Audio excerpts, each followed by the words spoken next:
in the sky, gazing far into the night. Assalamualaikum warahmatullahi wabarakatuh. Kami dari kelompok 5 akan mempresentasikan tentang mengenai tanda-tanda kiamat kecil, yakni bencana alam tanah longsor. Dengan beranggotakan saya Niputu Iva absen 1, lalu Ocha Rifka Nandia Putri nomor 4, Sayyidah Sofi Ramadhani absen 18, lalu Solu Masluha absen 25, Suci Handayani absen 26, Tia Yolanda absen 28, dan Vivitri Agustina absen 32. Lanjut ke next berikutnya, yakni tentang definisi umum.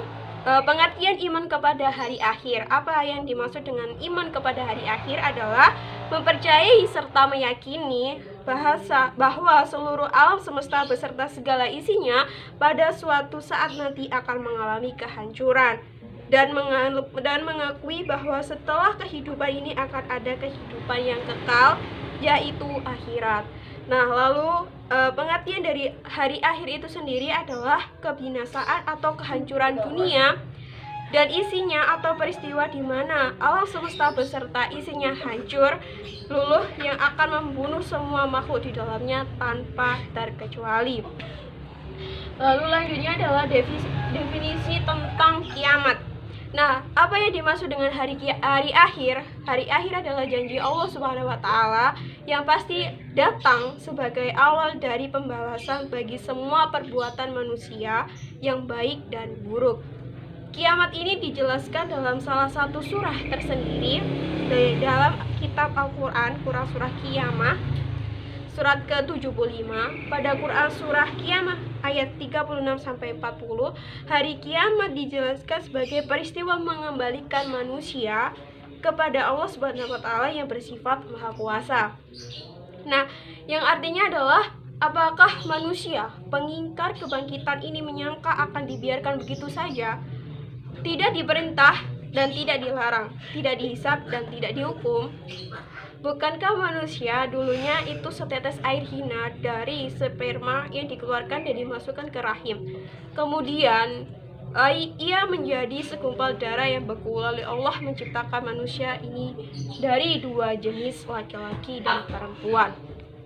Lanjut ke next berikutnya adalah surah Al-A'raf ayat 187, yang mana adalah berdasarkan Al-Quran surah Al-A'raf juz 7 ayat 187, itu diperoleh penjelasan dan gambaran bahwa kedatangan hari akhir tidak ada seorang pun yang tahu, termasuk Rasulullah SAW. Hari akhir sebuah istilah yang dipakai oleh Al-Quran untuk menunjukkan kepada waktu kehidupan yang panjang sesudah kehidupan ini hancur, lebur dan berakhir, termasuk di dalamnya semua proses dan peristiwa yang terjadi pada hari itu. Dan next selanjutnya akan dijelaskan oleh teman saya. Sekian, terima kasih. Ocha Rifka akan melanjutkan penjelasan dari Niputu Iva bahwa di sini definisi macam-macam kiamat.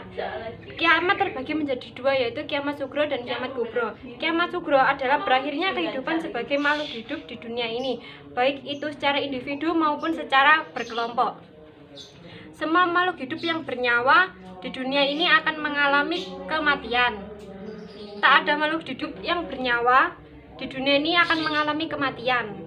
Tak ada makhluk hidup di dunia ini yang tidak akan mati. Semua akan musnah dan binasa. Contoh, meninggalnya seseorang akibat bencana alam. 2. Kiamat kubro merupakan seluruh berakhirnya kehidupan makhluk hidup yang ada di dunia ini. Siapa saja yang tak pernah bisa mengetahui datangnya kiamat. Kiamat sangat dirahasiakan oleh Allah Subhanahu wa Ta'ala, baik dengan pengetahuan dan teknologi yang canggih sekalipun yang bisa di luar nalar manusia, tetap tidak akan bisa memprediksi kapan datangnya hari kiamat. Contoh, matahari terbit dari ufuk barat, keluarnya Dajjal, dan turunnya Nabi Isa.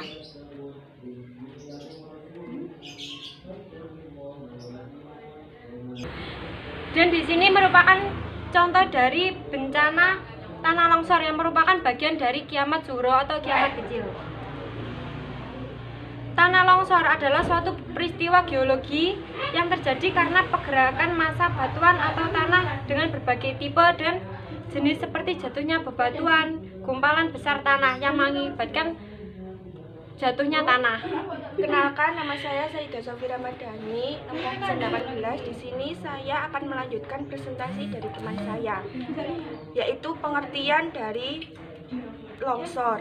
Tanah longsor adalah perpindahan material pembentuk lereng berupa bantuan bahan perombakan tanah atau material campuran tersebut bergerak ke bawah atau keluar lereng. Proses terjadinya tanah longsor dapat diterangkan sebagai berikut. Air yang meresap ke dalam tanah akan menahan bobot tanah.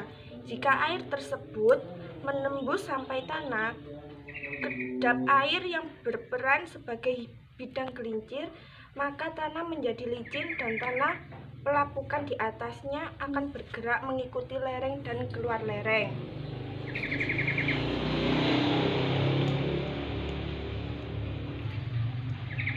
Substansi dan jenis longsor. Bencana longsor dapat dibagi menjadi 3 substansi. Pertama, longsor geologi, longsor geoteknik atau mekanika tanah, dan longsor hidraulik. Ada beberapa jenis longsor meliputi jatuh atau runtuh, tumbuh, gelincir, penyebaran, aliran, kompleks, atau gabungan. Proses terjadinya longsor. Berikut adalah proses terjadinya longsor yang sering terjadi beberapa wilayah di Indonesia. Yang pertama, proses meresapnya air ke tanah. Proses pertama terjadi tanah longsor adalah proses resapan air hujan ke dalam tanah. Yang kedua, perubahan tekstur tanah. Yang dimaksud di sini adalah apabila air yang secara terus-menerus menerjang tanah sampai suatu ketika dapat menembus ke bagian tanah yang kedap air serta berperan sebagai bidang penggelincir, maka tanah akan menjadi licin. Yang ketiga adalah tanah mengalami pelapukan. Tanah yang berada di permukaan akan mengalami pelapukan. Begitu juga struktur lapisan tanah yang berada di bawahnya, begitu sampai dasar dari tanah.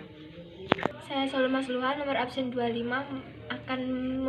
akan melanjutkan presentasi teman saya. Cekungan air tanah, cat atau groundwater basin yang didefinisikan sebagai suatu wilayah yang dibatasi oleh batas hidrogeologi, tempat semua kejadian hidrogeologi seperti proses pengimbunan, pengaliran, dan pelepasan air tanah berlangsung, sehingga dapat dikatakan bahwa cat adalah batas teknis pengelolaan sumber daya air untuk air tanah. Daerah bukan cat non-cat adalah wilayah yang tidak dibatasi oleh batas hidrogeologis dan tidak atau bukan tempat semua kejadian hidrogeologi seperti proses penghimbunan, pengaliran, dan pelepasan air tanah berlangsung, serta tidak memiliki suatu kesatuan sistem akuifer. Penyebab tanah longsor. Penyebab tanah longsor adalah 1. Erosi tanah. Penyebab terjadinya tanah longsor salah satunya disebabkan oleh erosi tanah. Erosi tanah bisa disebabkan karena berbagai hal seperti aliran air sungai terlalu deras, sungai-sungai maupun gelombang laut. Erosi tanah ini bisa menyerang bagian kaki-kaki lereng sehingga bertambah curam. Ketika ini dibiarkan terus-menerus, maka hal ini bisa menyebabkan tanah longsor karena tidak ada penopang yang kuat di bagian kaki lerengnya. 2. Gempa bumi. Selanjutnya, hal yang menyebabkan tanah longsor adalah gempa bumi. Gempa bumi berupa getaran yang ada di dalam bumi atau tanah. Getaran yang berasal dari gempa bumi bisa merupakan getaran yang kuat, sedangkan maupun ringan, namun getaran yang berasal dari dalam tanah itu mampu menimbulkan tekanan. 3. Getaran tanah. Seperti halnya gempa bumi dan juga gunung meletus, pada dasarnya tanah longsor ini disebabkan oleh getaran. Selain gempa bumi dan gunung meletus, Getaran ini juga ditimbulkan oleh berbagai hal seperti mesin, lalu lintas, penggunaan bahan-bahan peledak hingga petir. Perkenalkan, nama saya Suci Handayani, absen 26. Di sini saya akan menuliskan presentasi dari rekan saya yaitu Soluma Sulha. Selanjutnya adalah tingginya curah hujan. Di Indonesia, terjadinya tanah longsor kebanyakan disebabkan oleh curah hujan yang meninggi. Hal ini terbukti bahwa adanya tanah longsor sering terjadi ketika musim hujan. Ketika curah hujan ini deras, maka aliran air hujan akan menghantam tanah yang ada di permukaan bumi. Hal ini jika terjadi secara terus-menerus, maka tanah yang tidak kuat atau tanah yang miring dan berada di lereng tidak akan dapat menahan aliran air yang terpaan air hujan. Sehingga lama-kelamaan hal ini akan menyebabkan tanah longsor. Bagian tanah yang paling longsor apabila hujan deras adalah hal tanah yang bentuknya miring seperti lereng gunung. Slide selanjutnya adalah hancurnya bebatuan. Bebatuan yang hancur juga disebabkan terjadinya longsor. Longsor yang disebabkan karena hancurnya bebatuan lebih sering terjadi pada bebatuan yang ada di lereng gunung.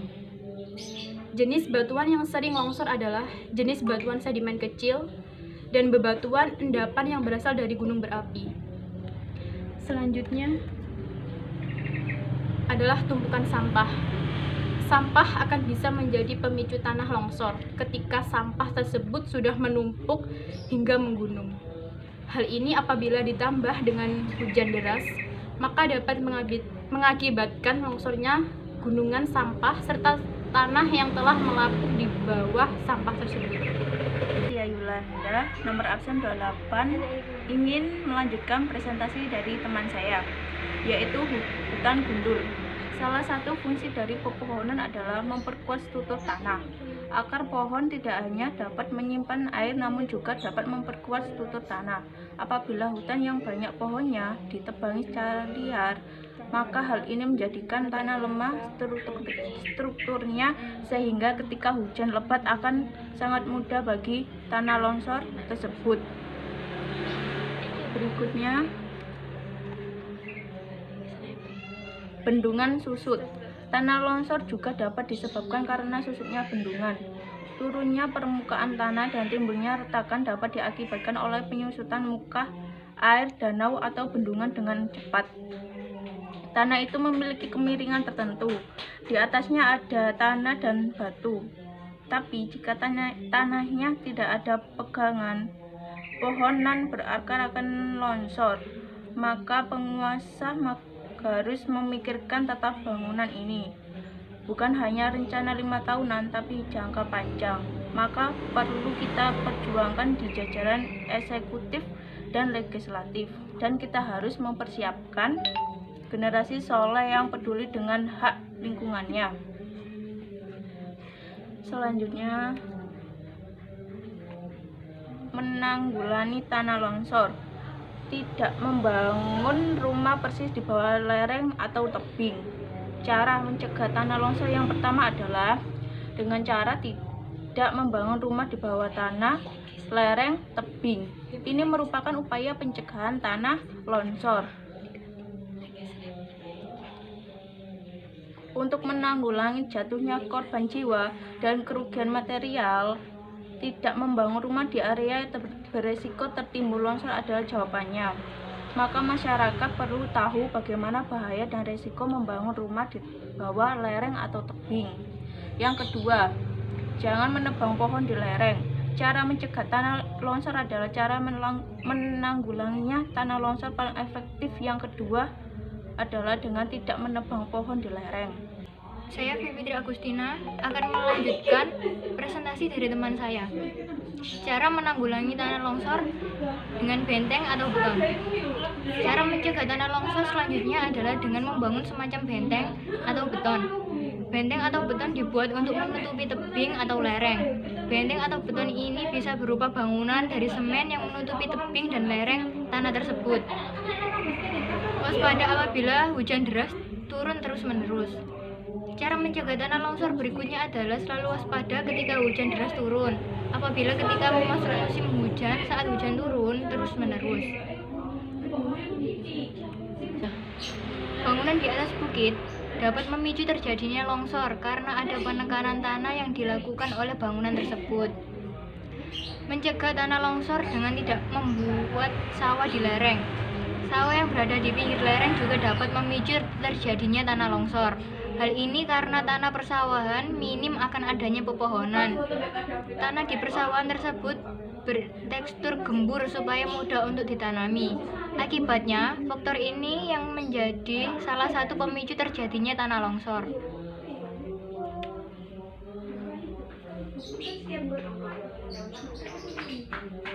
Bencana alam dalam Al-Quran. Dalam Islam, jika perang sekalipun tidak boleh merusak pepohonan. Bahkan di haji dilatih untuk tidak menebang pohon. Dalam surat Al-Mulk ayat 30 diterangkan, terangkanlah kepadaku jika sumber air bagi kamu menjadi kering, maka siapakah yang akan mendatangkan air yang mengalir bagimu? Nah, setelah dijelaskan oleh kami tentang bencana alam tanah longsor, karena pada dasarnya bencana alam itu bernotabene yang menyedihkan. Namun dalam setiap kejadian pasti ada hikmahnya. Nah, di sini saya akan menjelaskan tentang hikmah bencana tanah longsor. Kita sebagai manusia harus teliti dan harus lebih menjaga lingkungan kita untuk kepentingan orang banyak dengan tidak membuang sampah sembarangan. Lalu dan menanam bibit pohon agar mengurangi risiko banjir yang akan menyebabkan tanah menjadi erosi serta memperbanyak beriman dan beribadah kepada Tuhan Yang Maha Esa agar diberikan perlindungan dan keselamatan. Lalu manusia yang menganggap dirinya memiliki kekuatan di atas muka bumi menyadari bahwa ia sesungguhnya lemah dan benar-benar tidak memiliki kekuatan untuk mengatasi bencana yang terjadi dengan seketika atas kehendak Allah.